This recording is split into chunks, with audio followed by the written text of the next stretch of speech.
నమస్కారం. మరి తెలంగాణలో రైతన్న పరిస్థితి చాలా దారుణంగా, రైతన్న ఆత్మహత్య చేసుకునేటువంటి పరిస్థితులు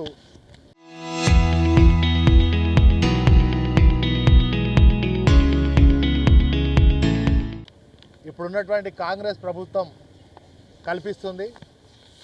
మరి ధాన్యం కొనుగోలు సెంటర్లకు దాదాపుగా 50 రోజుల నుండి రైతన్న ఈ యొక్క ధాన్యం కొనుగోలు సెంటర్కు ధాన్యాన్ని పంపి మరి ఎప్పుడు కొంటారు, కొన్నాక ఎప్పుడు పైసలు వస్తాయనే ఎదురుచూపులు తప్ప ఇప్పటి వరకు ధాన్యాన్ని 40% కూడా కరీంనగర్ జిల్లాలో మరి కొనుగోలు జరగలేదంటే దీంట్లో మరి రైతన్నను ఏ విధంగా ఈ కాంగ్రెస్ ప్రభుత్వం చూసుకుంటుందో, పేరుకేమో పెద్ద పెద్ద గొప్ప గొప్ప మాటలు, మేము రైతు ప్రభుత్వం, మాది రైతన్నను ఆదుకునే ప్రభుత్వం, మాది రైతు శ్రేయస్సు ప్రభుత్వం అని చెప్పుకునే గొప్పలు చెప్పే ఇవాళ కాంగ్రెస్ ప్రభుత్వం మరి అన్నదాత కాంగ్రెస్ ప్రభుత్వంలో ఆగమైపోయాడు.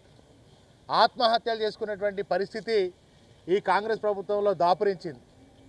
మరి ఇవాళ ఈ 50 రోజులుగా కాంగ్రెస్ ప్రభుత్వం ధాన్యాన్ని కొనకుండా ఏం చేస్తుందని చెప్పి ఇలా బీఆర్ఎస్ పార్టీ అడుగుతూ ఉంది. అంతేకాకుండా అరకొరగా ధాన్యాన్ని మరి ఆ 40% వరకు కొన్నటువంటి ధాన్యం ఏదైతే ఉందో దానిలో మరి బి గ్రేడ్ అని ఒక కొత్తగా ఎన్నడూ లేనటువంటి దాన్ని బి గ్రేడ్ అని ఒక కొత్తగా క్రియేట్ చేసి మరి దాదాపు ఒక క్వింటాల్ మీద 20 రూపాయలు ఆర్ఆర్ ట్యాక్స్ అంటే రేవంత్ రెడ్డి ట్యాక్స్ కడుతున్నది ఇవాళ రైతన్న. అంతేకాకుండా మరి ఇవాళ బి గ్రేడ్ ద్వారా రైతన్న అట్లా నష్టపోతున్నాడు. అంతేకాకుండా ఇవాళ జోకడమేమో 43 చొప్పున జోకి మళ్ళీ దాదాపుగా ఒక క్వింటల్ మీద 8 నుంచి 10 కిలోలో కట్టింగ్ చేస్తుంది. ఇదే రైతన్న ప్రభుత్వమా? ఇదే రైతు శ్రేయస్సు అయినటువంటి ప్రభుత్వమా? నేను ఇవాళ అడుగుతా ఉన్నా రేవంత్ రెడ్డి గారిని. మరి ఇవాళ వ్యవసాయ శాఖ మంత్రి మాట్లాడుతుంటాడు, మేము 50% కొంటామని, వ్యవసాయ శాఖ కొన్నామని 50% కొన్నామని చెప్తాడు. మరి ముఖ్యమంత్రి ఏమో మేము 80% కొన్నామని చెప్తారు. కానీ నిజంగా వీళ్ళు కొన్నది ఇక్కడ 40% మాత్రమే. 40% మాత్రమే ఇప్పటి వరకు ధాన్యం కొనుగోలైంది. మే 25, 26 తారీఖు నాడు రోని ఉన్నది. నేను ఇప్పుడు వస్తుంటే చూసిన వెదిరే దగ్గర, కుర్క్యాల దగ్గర నారుమళ్ళు పోస్తూ ఉన్నారు. అంటే మళ్ళీ సాగు కోసం రైతన్న రెడీ అవుతున్నారు. ఎప్పుడు కొంటారు? ఇంకా వానాకాలం జూన్ ఫస్ట్ వీక్లో వానలు పడతాయి. అంటే ఇప్పుడే ఒక క్వింటాల్ మీద 10 కిలోలు కట్ అవుతున్నటువంటి పరిస్థితి వస్తే మరి మళ్ళీ వానలు పడి ధాన్యం గిట్ట తడిస్తే మరి ఆ ధాన్యం మళ్ళీ ఇంకో 10 కిలోలు కట్ అయ్యేటువంటి పరిస్థితి వస్తుంది. ఇదే నా రైతన్న ప్రభుత్వం. మరి వాళ్ళు చెప్పడమేమో చివరి ధాన్యం గింజ వరకు కొంటాం, 1 కిలో కూడా కట్ చేయం, 1 కిలో గిట్ట కట్ చేస్తే ఆ కట్ చేసిన వాళ్ళ మీద పీడీ యాక్ట్ కేసు పెడతామని చెప్తున్నారు ఎమ్మెల్యేలు, మంత్రులు, ముఖ్యమంత్రి కూడా. చివరి ధాన్యం వరకు కొంటాం, ధాన్యం గింజ వరకు కూడా కొంటామని చెప్తున్నారు. మరి ఏది? ఇవాళ దాదాపు 1 క్వింటాల్ మీద 7-8 కిలో 10 కిలోల వరకు కట్ అవుతుంటే ఎవరి మీద పీడీ యాక్ట్ కేసు పెట్టాలి? ఎవరి మీద పీడీ యాక్ట్ కేసు పెట్టాలని నేను అడుగుతా ఉన్నా. ఇవాళ మాట్లాడినటువంటి మంత్రులు, ఎమ్మెల్యేలో ఎవరైతే 1 కిలో కట్ అయితే కూడా మరి కేసు పెట్టాలని అన్నటువంటి ఎమ్మెల్యేను మరి వాళ్ళ మీదనే మేము పీడీ యాక్ట్ కేసు రైతులు పెట్టడానికి కూడా రెడీ ఉన్నారు ఇవాళ. అంతేకాకుండా హమాలీలు లేరు, లారీలు రావు, హమాలీలు లేరు, లారీలు రావు. ఈ అరకొర పోయినటువంటి ధాన్యాన్ని మరి 10 కిలోల చొప్పున కట్ చేస్తారు. అంతేకాకుండా ఇంకా దారుణమైనటువంటి పరిస్థితి ఏం జరుగుతూ ఉందంటే డ్రైవర్కు 2 రూపాయలు 3 రూపాయలు ఇస్తేనే, ఏది లారీ డ్రైవర్కు 2 రూపాయలు 3 రూపాయలు ఇస్తేనే ఆ లారీ వస్తుంది బస్తా చొప్పున.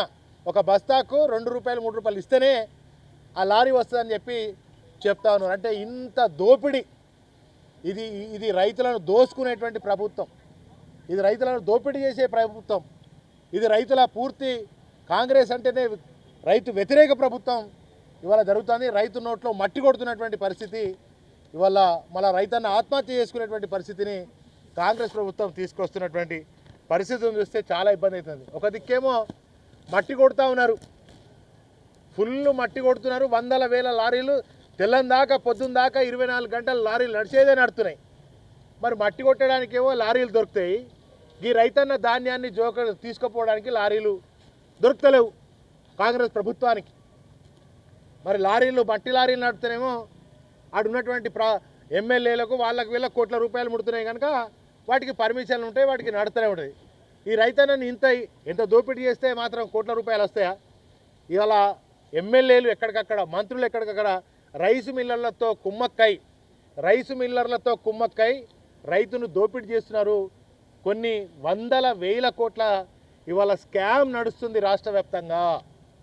డైరెక్ట్గానే రైతును దోపిడీ చేస్తున్నారు కనుక, నిలువు దోపిడీ చేస్తున్నారు కనుక, రైతును ముంచుతున్నారు కనుక, ఇవన్నీ కూడా ఏవి కూడా లేకుండా ధాన్యాన్ని సజావుగా మరి కొనుగోలు జరగాలని గౌరవ జిల్లా కలెక్టర్ గారిని ఇప్పుడే రిప్రజెంటేషన్ ఇవ్వడం జరిగింది. 10 రోజుల లోపు ఈ ధాన్యాన్ని తప్పకుండా కొనుగోలు చేస్తామని చెప్పి మరి కలెక్టర్ గారు ఒక హామీ ఇవ్వడం జరిగింది. మరి 10 రోజుల తర్వాత పరిస్థితి ఇలాగే ఉంటే ఇంకా తప్పకుండా మరి ఇదే కలెక్టరేట్ ముట్టడి చేసే పరిస్థితి వస్తుంది. రైతుల పరిస్థితి అంత ఆగం ఉన్నది. ఇప్పటికే ఆత్మహత్యలు మనం చూస్తూ ఉన్నాం. అన్ని కొరతలే, అమాలి కొరతనే, లారీ కొరతనే, గన్నీ సంచుల కొరతనే. కొన్ని చోట్ల అయితే గన్నీ సంచులు, నేను ఫోన్లో మాట్లాడుతూ ఉంటే మీరు కూడా విన్నారు సోషల్ మీడియాలో, ఆ రైతన్న గన్నీ సంచులు కొనుక్కొచ్చుకొని ట్రాక్టర్లు స్వయంగా పెట్టుకొని లారీ కిరాయి స్వయంగా తెచ్చుకునే దౌర్భాగ్య ప్రభుత్వం ఇలా రాక్షస ప్రభుత్వం రేవంత్ రెడ్డి ప్రభుత్వం అయిందని చెప్పి మీకు మీడియా ద్వారా వివరిస్తూ, ఇప్పుడు మక్క కొనుగోలు మా చొప్పదండి నియోజకవర్గం హుజురాబాద్ మక్క కొనుగోలు జరిగింది. దాదాపు 2 నెలలు అవుతుంది, 3 నెలలు అవుతుంది.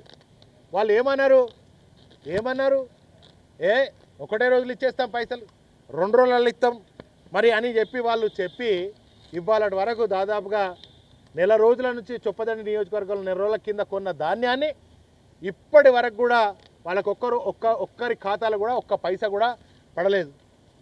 మక్కలు కానీ మరి జొన్నలు కానీ వాళ్ళకేమో చెప్పేది ప్రభుత్వం ఆ రకంగా మాట్లాడుతూ ఉంది. మరి ఇప్పుడేమో మరి రైతన్ననేమో అక్కడ ఎదురు చూస్తూ ఉన్నాడు. మరి ధాన్యం పరిస్థితి ఇదే, వడ్ల పరిస్థితి కూడా వెంటనే కొనుగోలు చేసిన వాళ్ళకు వెంటనే గతంలో కేసీఆర్ గారు ప్రభుత్వం ఉన్నప్పుడు ఎలాగైతే మరి 4-5 రోజుల లోపల డబ్బులు వేసిర్రో అట్లా వేయాలి. మరి రైతు భరోసా ఎటువైంది? రైతు భరోసా లేదు, బోగస్ అయిపోయినటువంటి పరిస్థితి వచ్చింది. మరి వాళ్ళ హామీలన్నీ కూడా తుంగలో దక్కారు. ఇలా రైతు నడ్డి విరిచారు. మరి ఇప్పుడు వానాకాలం వస్తుంది. ఇక ఒక ప్రభుత్వం ఎట్లుంటుందంటే ముందస్తుగా జాగ్రత్తలు తీసుకుంటుంది. మరి వాళ్ళ తెలంగాణలో బఫర్ స్టాక్ లేదు, యూరియా బఫర్ స్టాక్ లేదు అని స్వయంగా వ్యవసాయ శాఖ మంత్రి చెప్పడం సిగ్గుచేటు, నిజంగా చాలా బాధాకరం. ఆయన వ్యవసాయ శాఖ మంత్రి ఇంకేమైనా శాఖకు మంత్రి అర్థం కాని పరిస్థితులు ఉన్నాయి. ఇవాళ కేంద్ర రాష్ట్ర ప్రభుత్వాలు యూరియా విషయంలో తోడు దొంగల్లాగా, ఇద్దరు ఒక తోడు దొంగల్లాగా వ్యవహారం చేస్తూ ఉన్నారు, రైతును నట్టేట మూస్తున్నారు. మరి ఖరీఫ్ ఈ సీజన్లో, వానాకాలం సీజన్లో 2 లక్షల మెట్రిక్ టన్నుల మనకు యూరియా అవసరం ఉంటుంది కనుక దానికి సగం కూడా లేదు కనుక ఇది బ్లాక్ మార్కెట్ చేస్తూ ఉన్నారు.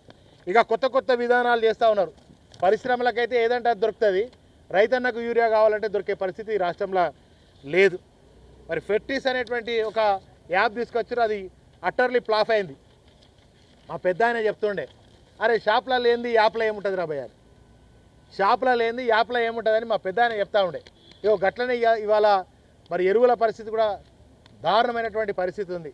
అంతేకాకుండా మనము జనుములు, జీలుగు విత్తనాలు కూడా ఇప్పుడే ఇస్తారు. అదే కేసీఆర్ గారు ప్రభుత్వం ఉన్నప్పుడేమో మరి 800, 700, 1000 రూపాయలకు ఉంటే ఇప్పుడు 2000 పైచి డబుల్ త్రిబుల్ రేట్లు ఆ జనుములు, జీలుగు విత్తనాలని కూడా పెంచారు. కనుక వాటిని కూడా అంటే ఇదేనా రైతు ప్రభుత్వం? కనుక మీరంతా కూడా నానో యూరియానో, మన్ను యూరియానో, దుబ్బ యూరియానో ఏదో యూరియా ఇవ్వండి, దాన్ని ప్లాన్ చేసుకోండి. ఇప్పుడే కలెక్టర్ గారితో మాట్లాడినప్పుడు చెప్పినాం. గతంలో కేసీఆర్ గారు ప్రభుత్వం ఉన్నప్పుడు 2 నెలల ముందు 3 నెలల ముందు రివ్యూలు చేసేది ధాన్యాన్ని ఏ విధంగా కొనుగోలు చేసేదని. ఎక్కడ రైతన్న మరి ఇబ్బంది పడకుండా ధాన్యాన్ని కొనుగోలు చేసినాం. సరైన టైంలో వాళ్ళకి డబ్బులు ఇచ్చినాం కొనుగోలు చేసినటువంటి వాడికి. కనుక మరి ధాన్యాన్ని బీఆర్ఎస్ పార్టీ పక్షాన డిమాండ్ చేస్తున్నాం. ధాన్యాన్ని తక్షణమే కొనుగోలు చేసి ఆ రైతులను ఆదుకోవాలని చెప్పి, లేని పక్షంలో రైతు ఉద్యమాలు వస్తాయని చెప్పి డిమాండ్ చేస్తూ కాంగ్రెస్ ప్రభుత్వం రైతుల విషయంలో అట్టర్లీ ఫ్లాప్ అయిపోయింది. రైతు భరోసా లేదు, బోనస్ లేదు, ఏది కూడా లేకుండా పోయింది. కనుక ఇప్పటికైనా కళ్ళు తెరిచి ఇలా ఎమ్మెల్యేలు, స్థానిక ఎమ్మెల్యేలు, మంత్రులు, ముఖ్యమంత్రి మాటకు, మంత్రి మాటకు, ఎమ్మెల్యేల మాటకు అసలు పొంతనే లేదు. ఇక గిదే ఎద్దేడిసిన వ్యవసాయం, రైతు ఏడిసిన రాజ్యం బాగుపడ్డట్టు మన చరిత్ర చూడాలి. ఇక కాంగ్రెస్ ప్రభుత్వం కూడా గంగలో కలిసిపోవడం ఖాయం.